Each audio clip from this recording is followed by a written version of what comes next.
En medio de la campaña presidencial más sangrienta de la historia de Colombia, hace 30 años, ayer, exactamente hace 30 años, fue asesinado en el aeropuerto El Dorado de Bogotá un muy importante líder de la izquierda democrática en Colombia, José Antequera.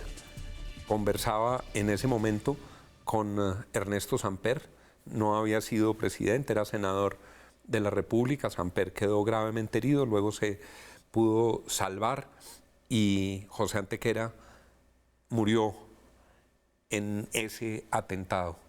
Su hijo José tenía 5 años en ese momento. Su mamá siempre le habló con claridad y con la verdad y le contó lo que había pasado. 30 años después está aquí con nosotros José Antequera y yo le agradezco que haya aceptado la invitación esta noche a nuestro programa. José, bienvenido. Muchas gracias a ti como siempre y muchas gracias por la memoria y el compromiso que creo que en estos días es tan necesario en medio de una falta, si se quiere, de conciencia sobre lo que hemos vivido, lo que nos ha costado también llegar a este punto de discusiones sobre la paz en el país.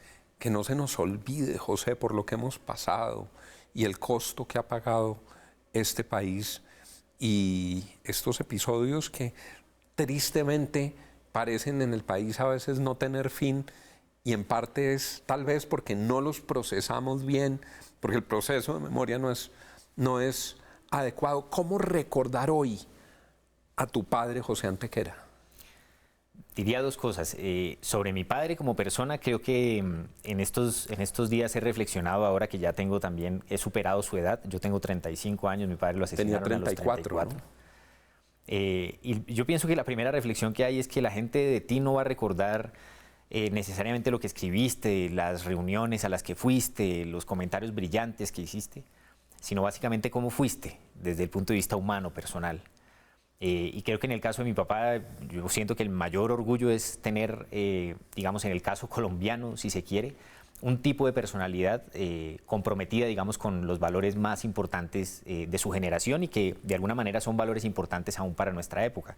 Valores de compromiso, valores de solidaridad, valores de estudio, de valoración, digamos, por el conocimiento y valores de compromiso político, que yo creo que eso es algo que en el país ha sido subvalorado. Incluso hace pocos días un senador proponía que se eliminara de los colegios la posibilidad de que la gente se involucrara en política, de que los jóvenes les enseñaran política, como si eso fuera malo. Y yo creo que uno de los legados más importantes que hay en un joven como José Antequera asesinado es que en cambio la política es algo que nos engrandece. Luego, sobre el asunto histórico, pienso que hay una lección muy importante y es que tenemos una larga historia de muchos dolores, de muchos sufrimientos, pero lo que pasa en 1989 y 1990 yo creo que es muy importante que lo reflexionemos todos los días. Es básicamente un momento de quiebre y de ruptura en la historia nacional. No solo por la cantidad de acontecimientos violentos que se producen, sino también porque el asesinato de 3 candidatos presidenciales seguidos, de Carlos Pizarro, de Bernardo Jaramillo, de Luis Carlos Galán, mi padre en 1989, que no era candidato presidencial, pero también asesinaba en ese contexto, es haberle torcido la historia al país. Y eso claro que es muy importante, es decir, significa que el presente en donde estamos tiene que ser reflexionado a partir de lo que nos perdimos y la posibilidad que teníamos de habernos enrumbado hace mucho tiempo hacia la paz, hacia mayor democracia.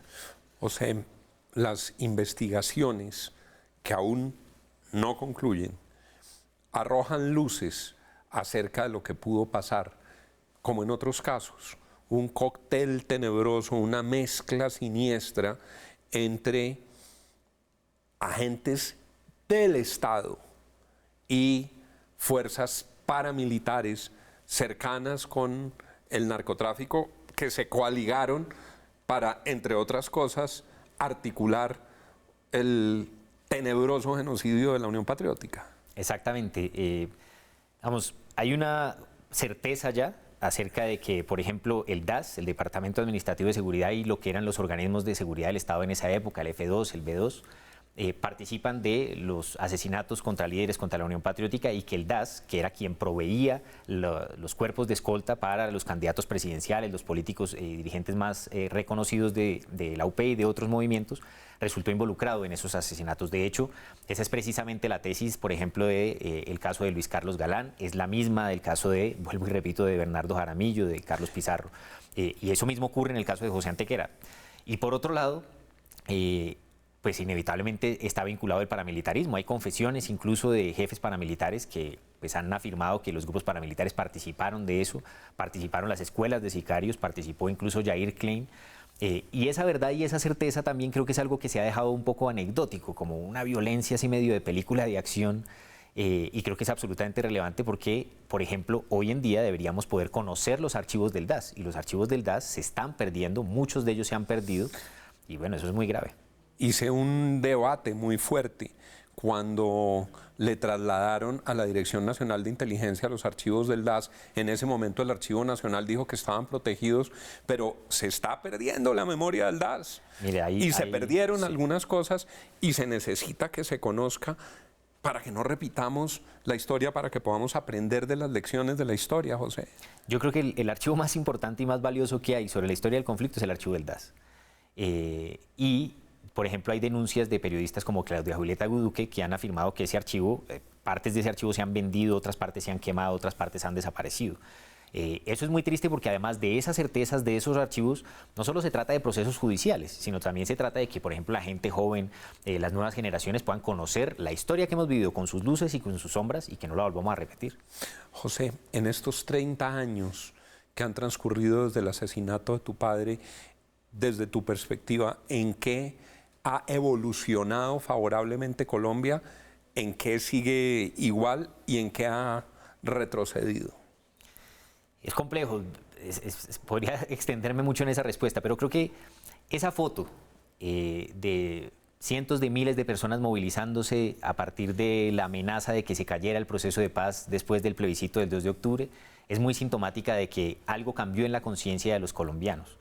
Sí, es a veces una conciencia mucho más humanitaria y menos política de lo que uno quisiera, pero ese es parte de un cambio importante que se ha producido a partir de denuncias de violaciones de derechos humanos, de testimonios de las víctimas, de democratización del país, y yo creo que eso es muy valioso.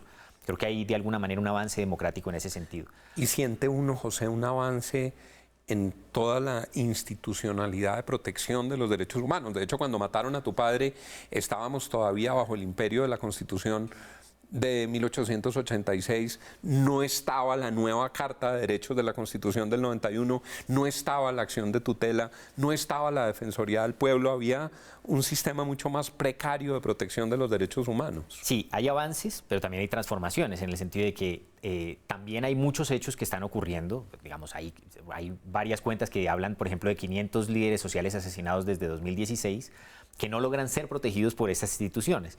Entonces tenemos a veces mejores sistemas de protección, pero también tenemos una dinámica nueva de asesinato a líderes sociales que no necesariamente, por ejemplo, pertenecen a la UP y no necesariamente los matan por pertenecer a un partido político, pero los asesinan porque están defendiendo el territorio, porque están defendiendo el proceso de paz. Esa nueva dinámica, que es una dinámica que además compartimos en muchos países de América Latina, se está produciendo lo mismo. De hecho, hoy estamos conmemorando, por ejemplo, el asesinato de Berta Cáceres, una defensora de derechos humanos hondureña. Creo que es el reto que tenemos en este momento, es decir, hay mayor garantía para la participación política, si se quiere, sí, la hay mejores mecanismos de protección en ese sentido, pero hay todavía una situación de desprotección muy fuerte en los territorios.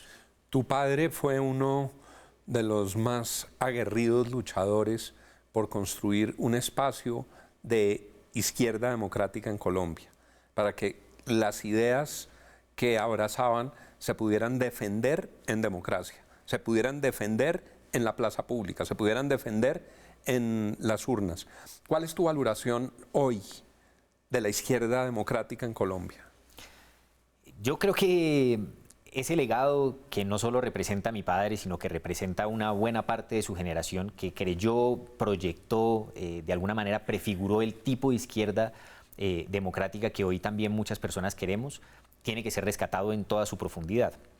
Y creo que no solamente se refiere a esa parte de la democracia, digamos, en la que entendemos por democrática la discusión civilizada. Creo que tiene que ver con profundizar la democracia en el sentido de que la gente pueda tomar sus propias decisiones, de que haya posibilidad de participación social en la toma de decisiones. Yo creo que eso es muy valioso hoy en día, entre otras cosas porque muchas decisiones se están tomando desde gobiernos en muchas ciudades del país, incluso desde el gobierno nacional, que cada día desprecian más la participación de la gente y que cada día, digamos, sustituyen esa participación con el debate mediático. Yo creo que hoy en día la izquierda democrática tiene el reto, sobre todo, de materializar la democracia ya ahí, en la base, en los territorios, y no permitir que esa política del espectáculo que a veces nos atortola, nos lleve por delante.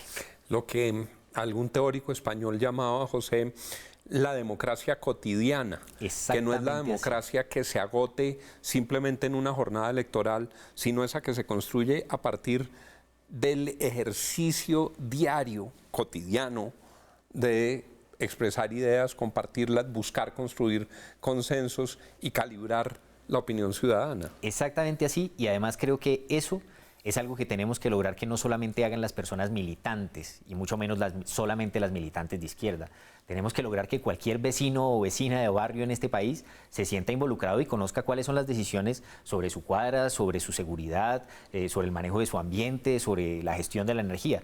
Porque solo así, en esa democratización profunda, es que herramientas como las que tenemos hoy, de Internet y de tantas cosas, pues son al final virtuosas. Si en cambio digamos, sin esa participación social, las herramientas de Internet a veces se nos están convirtiendo en una degeneración democrática. Yo creo que ese es uno de los debates más importantes que hay en este momento. Hemos luchado mucho por la democracia, al mismo tiempo que la democracia en el mundo está en una gran crisis y tenemos que empezar a aprovechar las oportunidades. José, dicen las crónicas que cuando tu padre estaba en el aeropuerto iba para Barranquilla, a la casa de tu abuela, donde sentía que era quizás su único refugio seguro en Colombia, y él después tenía planeado salir del país para proteger su vida. Sí, exactamente. Mi padre esperaba llegar a Barranquilla, pues que había sido su casa. Mi papá era además, sobre todo, un hombre caribe, y creo que también así hay que recordar. Muy caribe, ¿no? Claro, y eso hay que recordarlo, entre otras cosas, porque ese ser caribe tiene que ser recuperado en la política. Habría también estado en el carnaval de Barranquilla que acaba de terminar. Por supuesto, y ahora era tenemos... carnavalero. Exacto, carnavalero, vallenatero, bailaba, y eso es fundamental. Dicen las compañeras feministas que si una revolución no se puede bailar, no es su revolución. Y yo creo que eso es muy valioso porque la política no se puede acartonar. No podemos también perder el legado de una forma de ser de la política que es argumentativa, pero que también tiene que poderse a veces distensionar en el país. José, para cerrar, me indican los productores que queda el último minuto. Si hoy este fuera un público solamente de estudiantes de colegio, ¿qué les dirías como producto de la reflexión de esta fecha, de estos episodios y de este momento en nuestra historia? Yo a las personas más jóvenes en Colombia les digo siempre en general que la memoria es el sentido de orientación que tenemos. No solo frente a las derrotas cotidianas que a veces nos llevan por delante, sino incluso frente a las victorias. Si uno no tiene memoria, también se marea frente al poder, también se marea frente a lo que gana. Yo creo que la memoria es el sentido de orientación que nos puede conducir a ser una mejor sociedad, incluso mejores personas. Porque de allí, pues es que podemos entender de dónde vienen esos valores que nos han enseñado, que nos enseñan en el colegio, que somos una sociedad democrática, que la libertad... Todas esas cosas se entienden solamente a partir de la experiencia histórica que realmente nos ha permitido alcanzar esos derechos, alcanzar esos valores, y por eso es tan importante que siempre mantengamos la memoria viva en el presente. Mantener la memoria viva en el presente, aprender de las lecciones de la historia, entender qué fue lo que ocurrió. José, muchas gracias por haber estado aquí en esta fecha tan significativa para ti y, por supuesto, para la construcción de memoria en Colombia. Muchas gracias. Muchas gracias a ti, de verdad. Y a ustedes, muchas gracias por haber estado con nosotros esta noche. Sigan con Red Más Noticias.